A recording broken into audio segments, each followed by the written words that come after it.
Hello, this is Mrs. Brown. I've had a few people already turn in this week's assignment, but they were not doing it correct, so I would like to go ahead and explain the assignment to you.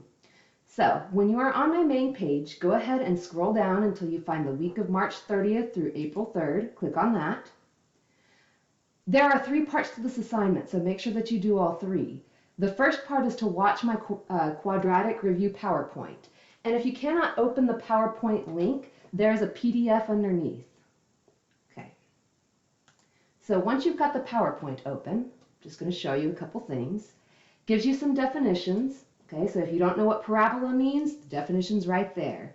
Gives you more details, so if you're talking about the vertex, it talks about the difference between the maximum and the minimum. Okay.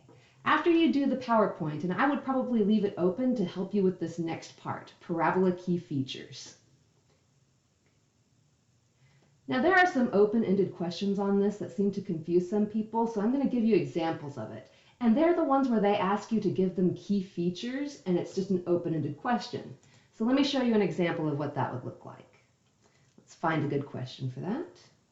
Okay, this one says, using correct vocabulary, identify 4 key features of the graph. Well, I can see that the axis of symmetry is going through +3 on the x-axis. So I could write the axis of symmetry is x equals 3 because it crossed 3 on the x-axis. Then from there I can say, all right, it's crossing the y-axis at -5. So the y-intercept is at 0, -5. Remember, when it's on the y spot, it's on the y-axis, the number needs to be in the y spot right there. And you would keep going, make sure that you actually give 4 key features of that graph. So let's back out of here. Went too far. So go back in here. And now I'm going to show you how to do the one-pager. And this is the part where a lot of people are making mistakes. Guys, you do not just get to choose what you are putting on this one-pager. There are very specific instructions for this. And you have to use one of these quadratic equations. You cannot just make up your own. So I'm going to go ahead and switch this over to my camera so that you can see my example. Okay.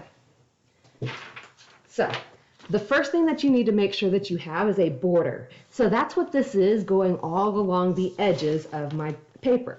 Now it does say that the border needs to be a symbolic colored border that frames your understanding of quadratic functions.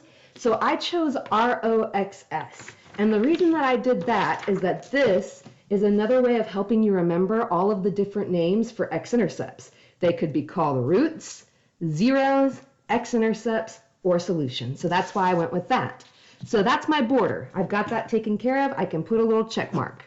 Now my title. I need to title my one-pager. Now this one says quadratic functions, but if you want to just put quadratics like I did, that is fine. But you need to make sure that you have a title.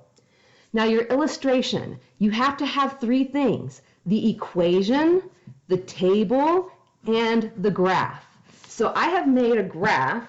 I've got my empty table right here, and here's the equation that I am going to use. Now you cannot use this equation. You need to use one of these that were given to you, and you can pick whichever one you want. It's up to you. Now from here, you also need to make sure that you include the axis of symmetry, vertex, minimum, maximum, y-intercepts, x-intercepts, definitions of all of them. So here's what I would do.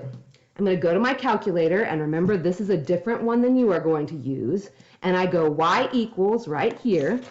I'm going to type in my equation, so I have x squared plus 2x and then -8. Now from here, if I want to, I can hit the graph button to see what this is going to look like. And I'm going to press second graph so that I can fill in my table right here. Now for that table, you need to look for the center of your repeating numbers. So if I move this way, it looks like my numbers are getting kind of big. So let's go ahead and go the other direction. Now I'm going to stop here in the middle because I've actually found the center of my repeating y values. I've got a -9 in the middle, and then after that we have -8, -5, and 0. Now whatever number is in the middle right there of your center of repeating numbers, that is actually going to be your vertex point. And that is why in the center of this graph I went ahead and circled the middle number. So -1, -9, that's going to have to be my vertex. Now from there, you need to put at least 3 points below it and 3 points above it. I'm going to do 4 just because that's going to make a better graph. So I've got 0, 1, and 2, 1, 2, and 3 here. So -8, -5, 0, and then 7. So now I'm going to go the other direction. I've got -1, -2, -3, -4, -5. So that goes 7, 0, -5, and -8. Now, once you have filled in the table, you need to graph your parabola. And remember, it doesn't actually have to be perfect, but just get it as close as you can.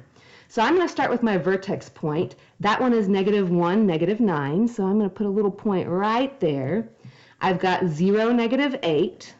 So that one's next. 1, -5, so right 1 and down 5. 2, 0, so that one's on the x-axis. And then 3, 7, so right 3 and up 7. Put your point. Now I'm going to go the other direction. I've got -2, -8, so left 2 and down 8. Plot your point. Then I have -3, -5, so left 3 and down 5. -4, 0, that's on the x-axis. And -5, 7 means left 5 and up 7. Now for me, I like to turn my paper around whenever I'm trying to connect my dots. Just makes it a little bit easier for me to get that curved line. And there's my quadratic. So I've got my picture of that. So far I know I've got my equation, my table, and my graph, and now I need to include all of the rest. So let me give you an example of something. Okay, I'm going to go ahead and put this right here. That is my minimum vertex at the point -1, -9. Now, you also need to include definitions of what that means. So I'm going to make a note. Minimum vertex is the lowest point on a parabola. Now, that gave me my minimum vertex, and I'm going to underline it so that I actually have that definition right there. But don't forget to add in your maximum vertex as well. Even if it's not there on your graph, you still need the definition.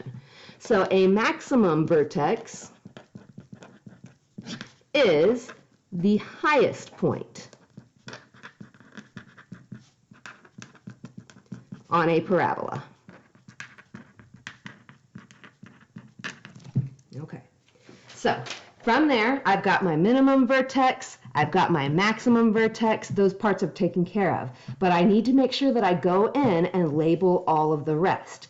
Now, your paper does not need to look exactly like mine. If you'd rather have a smaller graph and then put all your definitions on the side, that's fine. Get creative with this. I know a lot of you are a lot more creative than I am.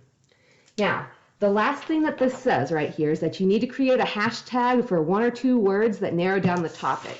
So for me, I went ahead and just did hashtag ROXS. So that's my different words for talking about the x-intercepts. Okay.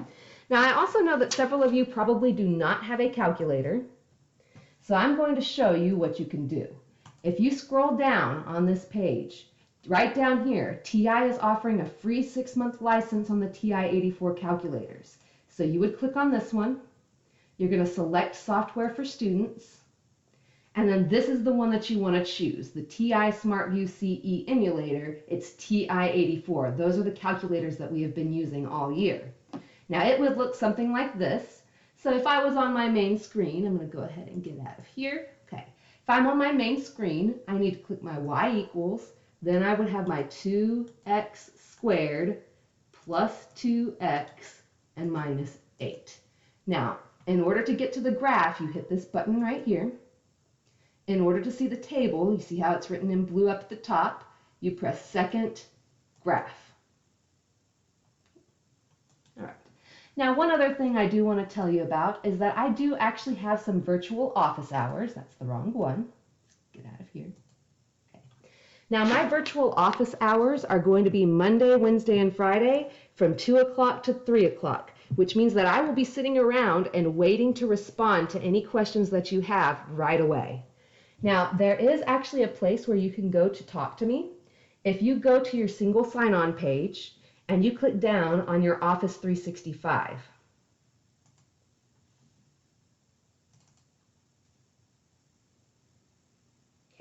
you're going to look for something that's called Teams. Now, you might have to hit all apps in order to find it, but when you go to Teams,